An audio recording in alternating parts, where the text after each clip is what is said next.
Exam में paper को solve किया, ठीक है। बात करती हूं मैं इस वाले बच्चे ने क्या करा, 100 में से इस वाले बच्चे ने क्या करा, 100 में से 70 क्वेश्चन ये कर आया, ठीक है।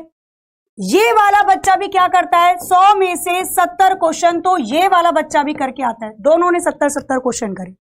अब होता क्या है, जब रिजल्ट आता है या जब मार्क्स को दिखाया जाता है तो इस बच्चे के नंबर तो बढ़ जाते हैं, समथिंग अप्रोक्सीमेट लेकर चलना, इस बच्चे के नंबर तो बढ़ जाते हैं, और जब रिजल्ट आता है तो इस बच्चे के नंबर क्या हो जाते हैं, घट जाते हैं। अब ऐसा क्यों हुआ, सेम शिफ्ट था, सेम पेपर था, दोनों ने 70 क्वेश्चन करे, उसके बावजूद इसके नंबर बढ़ गए और इसके घट गए। नॉर्मलाइजेशन का पूरा यहां पर आपको कहानी समझ में आ जाएगी।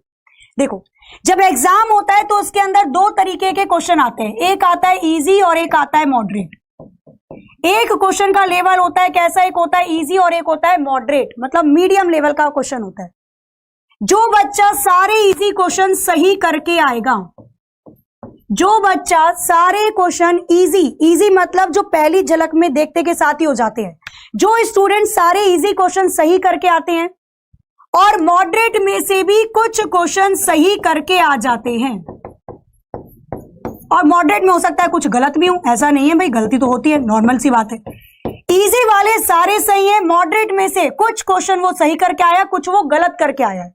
तो अगर आप जो हार्ड लेवल वाले क्वेश्चन होते हैं उसके क्वेश्चन को गलत करके आए हो तो नॉर्मलाइजेशन इतना ज्यादा फर्क नहीं डालेगा आपके आने वाले नंबर के ऊपर। क्यों?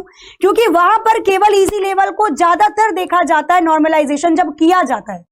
आपने इजी वाले सारे क्वेश्चन सही करे, नंबर इसके बेस पर आपको दिए जाएंगे। अब ये इजी डिसाइड कौन करेगा, आयोग तो करेगा नहीं। इजी डिसाइड किया जाता है number of persons, number of aspirant, जितने बच्चों ने एग्जाम दिया है उन सब में सबसे ज्यादा मेजॉरिटी क्वेश्चन की कितने बच्चे सही करके आए हैं। सपोज 50 ऐसे क्वेश्चन थे जो बहुत इजी थे और बहुत सारे लोगों ने, जिन भी बच्चों ने एग्जाम को दिया, 50 के 50 क्वेश्चन ज्यादातर लोग सही करके आए, तो वो इजी लेवल की कैटेगरी में रखा जाता है। और अगर आप उसके क्वेश्चन को बिल्कुल सही करके आते हो और जो थोड़ा टफ रहा उसको थोड़ा गलत करके आ गए, तो नॉर्मलाइजेशन इतना फर्क नहीं डालता, इसके ऊपर चेक किया जाता है और नंबर आपके बढ़ जाते हैं। लेकिन अगर आपने उस इजी लेवल के क्वेश्चन में भी गलती कर दी, तुक्का मार दिया या फिर जल्दी जल्दी में क्वेश्चन गलत कर दिया।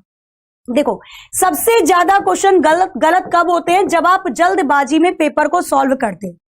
क्वेश्चन में दिया गया है ओपन डाइस का एक एग्जाम, मतलब एग्जांपल लेती हूं मैं, एक रीजनिंग का क्वेश्चन है, खुला पासा। आपको बोला गया इस पासे को मोड़कर कौन सा पासा नहीं बनाया जा सकता, और आपने जल्दी जल्दी में क्वेश्चन पढ़ लिया कि बनाया जा सकता है और आप टिक करके आ गए। बाद में पता चलता है कि ओ भाई साहब, इसने दे रखा था नहीं बनाया जा सकता, हमने कर दिया बनाया जा सकता है। वहां पर वो इजी वाला क्वेश्चन आपने क्या कर दिया, गड़बड़ कर दिया। मैट्रिक्स का क्वेश्चन देता है, अवयव का क्वेश्चन देता है, या मैथ्स का कोई क्वेश्चन दे देता है, प्रतिशत का क्वेश्चन दे देता है, या जनरल नॉलेज का कोई क्वेश्चन दे देता है कि इस आयोग कमेटी में इनमें से कौन सा सदस्य नहीं था, और आपने पढ़ लिया था, तो वहां पर गड़बड़ हो जाती है। तो ये जो जल्दबाजी वाला आपका काम होता है ना, इससे इजी वाले क्वेश्चन गलत हो जाते हैं। हालांकि कोई चाहेगा नहीं अपना क्वेश्चन गलत करना, पर ये गलती से हो जाता है, तो यहां पर सुधार करना है।